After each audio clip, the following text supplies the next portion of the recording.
and welcome to my kitchen. I'm so glad that you've joined me today so that we can talk about summer, because it's the time of year that we wait for with longing in our hearts during those winter nights, and we want to get the most out of it. So we don't want to spend time stuck in a hot kitchen slaving over a stove. We want to be outside. We want to be with our family and our friends and enjoying all those amazing flavors that we've been looking forward to. So some topics that we're going to talk about, and then I'll expand on them. So don't sweat the prep. Now, prepping is going to save you time in the kitchen, and it's going to make it easier to get things together. So my tips are, take it outside. You don't have to prep in a kitchen. Go out on the patio. There's tools that you can take with you. Simple things like a mandolin. You can use that for slicing and shredding as well if you have a 4-in-1 mandolin like this one. So you can use it to grate and shred and get those perfect little slices, which is great for making quickles with cucumbers and other vegetables. Spiralizer, that's another one that can go outside. And of course, a cutting board. You can easily take that out and a knife and do your prep outside. And it's a nice space because it's great to get kids involved, because if there's a big mess, it's biodegradable. That's just compost. So another way I like to do it is I prep at night or in the morning when it's cooler.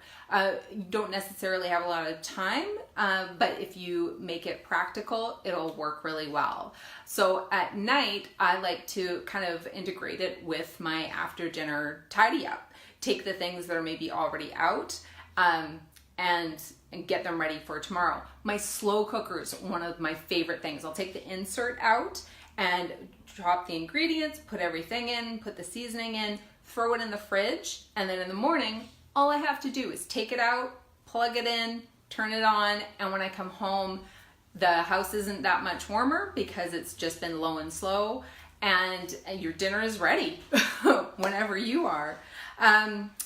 So those are some tips to kind of get you ready, and I think sometimes meal planning can really get you ahead too, so that you know what you're having and that you're not running around to see if you have the ingredients, because you've already checked your cupboards, you've checked your fridge, and you've got everything on track. So in the summertime, we like to cook outdoors. So that's when we get our grills going. So gas and charcoal, maybe a little hibachi.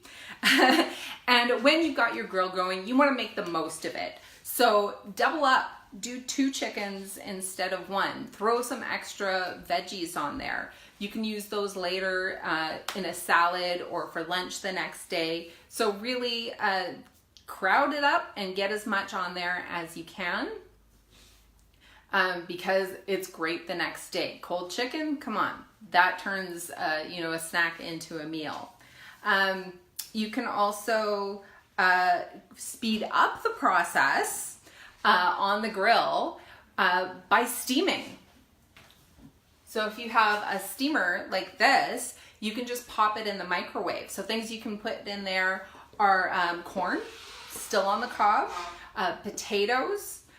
You can throw like different vegetables in there. If you want to do kebabs, that's a quick way to just kind of get everything ready and then put it on the grill to get that nice finish to it and the flavor, but then you're not taking forever. So it's a great way to kind of speed up those ones that can take a bit longer.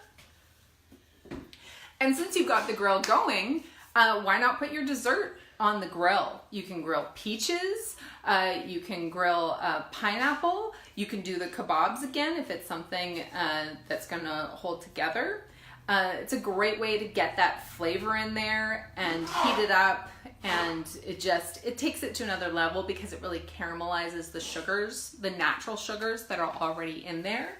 And then if you want to pump it up just a little bit, you can add something like a coconut lime fruit dip to give it just that little extra sugar and a little extra sweetness. So you could do that with papaya and mango as well if you want to go to a more tropical route. So in the summer, we want to keep her cool. And the best way to do that is by having frozen treats. So some great ones that I like to do are use puddings as popsicles. So I've done the chocolate pudding in popsicle molds like this. I got this at Superstore. I like these because they're individual, so it's not taking up all that space in your freezer when it's empty.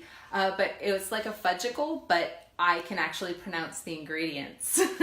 Plus, with the puddings, you can make them with any kind of milk. So it can be nut milk or coconut milk or regular old cow milk too. That works as well. So that's great for popsicles. And now a really fun thing that I've done too is made a no-bake pie. We made a crust out of Rice Krispie squares, just following the recipe on the back of the box. Of course, I add extra vanilla. I use really good grass-fed butter and extra salt because I really like that little bit of saltiness. And then we just pushed it into a pie plate to make the crust. And then slice some fruits. So we did like mango with the vanilla, or we also did raspberries, and then we added some peanut butter. So we did like a raspberry peanut butter chocolate. So you can get really creative with that, and it's a lot of fun to take to a potluck or to take to somebody's house because you don't have to turn on the oven, and it's just a fun, different thing to have. Another great thing to do is make fancy ice cubes. So in like an ice cube tray like this, you can actually put things in the ice cubes like frozen berries, slices of lemon, or even organic flowers like roses or pansies if you really want to make things look pretty. Now, if you're more about just keeping things cold, you can take your Brentwood teapot and you can take your cooled down tea and make ice cubes out of it, and then later brew another batch of tea and then put the ice cubes in the teapot with the fresh tea because it's insulated, so it will keep your tea hot, but it will also keep your tea cold. So that's great for having outside. And the large cubes are good because they don't melt as quickly as smaller cubes. So that's a great way to make iced tea. You can also do that with the French press, so you can do iced coffee as well.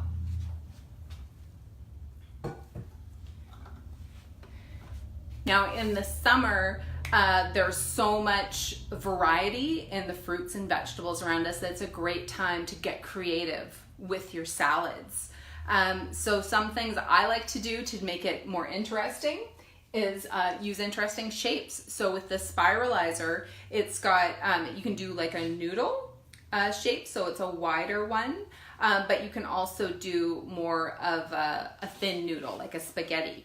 But I like to do it with cucumber. So if you're doing like a cold Asian noodle salad, you can, instead of noodles, you can use cucumber. Carrots work really well too. So that's a great easy one to do outside. And it's a way to just bring a little more interest. You can also do parsnips and beets if they're the right shape for the spiralizer. So it just changes the texture and makes it more fun. You can also just have a dressing ready to go in the fridge. So if you make like the miso and ginger dressing, you can have a salad dressing all ready to go. So you can quickly throw together a salad just with some greens and a few veggies, and there's a salad ready to go. Especially if you've got some leftover grilled veggies in the fridge, that's really going to take it up to that next level. One of my tips for making salad dressings is I try to use whole fats because your body gets more nutrients out of them and is less likely to store it as actual fat cells. So some whole fats that you can use to make salad dressings are avocado, olives, and nuts or seeds. So you can just put them in with a liquid, use an immersion blender or a regular blender, and just zip it up, and you've got a great tasting salad dressing that's also full of nutrients. Yeah, and I mentioned grilling the vegetables is a great way for the salad to just have a little bit of extra bulk. And of course, you can put cold grilled meats in as well. or you can do a mix of hot and cold, which can make it more interesting too. And another way to just add a little more dimension is using a topper like the garlicky dill, which I like to think of as croutons without the gluten or the bread, and just all the flavor and the crunch. So of course, no summer would be complete without throwing burgers on the grill or frying them inside. And recently I made a brie stuffed veggie burger that got some attention and actually won me a contest. So that was pretty fun. And so I wanted to share that with you. I used the veggie burger mix, which is mostly chickpea flour and black bean flour with spices and seasonings in it. So that gives you your base. And then I added cooked quinoa, and I added fresh zucchini that I shredded on the mandolin, and lemon juice. So basically you add 3 ingredients to the mix, and you don't have to use zucchini. You can use carrot or another vegetable that kind of is a similar consistency. And also instead of quinoa, you can use brown rice or another cooked grain to give it that bulk. And then to take it to the next level, what I did was I used the 3-in-1 burger press. So I formed the patty. So I put half of what I would use for a patty in there and squished it down. And then there's another squisher that you would use to make an indent. And in that indent, I put some slices of brie cheese. But you could use any kind of cheese, or you could put in some olive tapenade or pesto, or just something that's going to give it that burst of flavor. But I like gooey cheese, so that's what I went with. And then I put more of the patty, veggie patty on top, and then pressed that down, and that was my stuffed burger. And then I did fry that inside, but if I was going to do it on the grill, I would fry it in the kitchen first and then heat it up on the grill later when it was time to serve it. You can also make sliders with this, and I've heard of people making ice cream sandwiches too. But it's a great way to get your patties all prepped, so you can then you can freeze them so that you have them on hand. So if you're getting like a big package of meat, or you're mixing up all the veggie burgers, you don't have to eat them all at once. You can individually freeze them like on a sheet, and then have them in the freezer so that it's another quick meal that you can have. And then with what I did too with the burger, because to me it's all about the fixings. I don't really care if there's meat or not, it's about all the other stuff.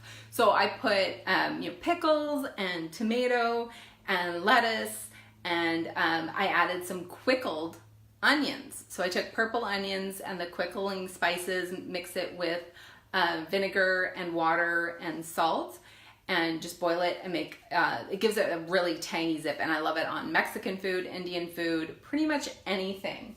The other thing I had on it was I used the big burger sauce mix that might remind you of a much tastier and more nutritious version of a certain restaurant's famous sauce. But I actually made it with mustard and avocado. So it looked green, it looked a lot different, but it had so much flavor and richness. And it was just really a delicious way to enjoy all those flavors of summer all together. So I hope I've given you some good ideas that you'll use this summer to make it more flavorful and fun. And I just hope we all get the most out of it. So thanks for joining me, and we'll talk to you soon.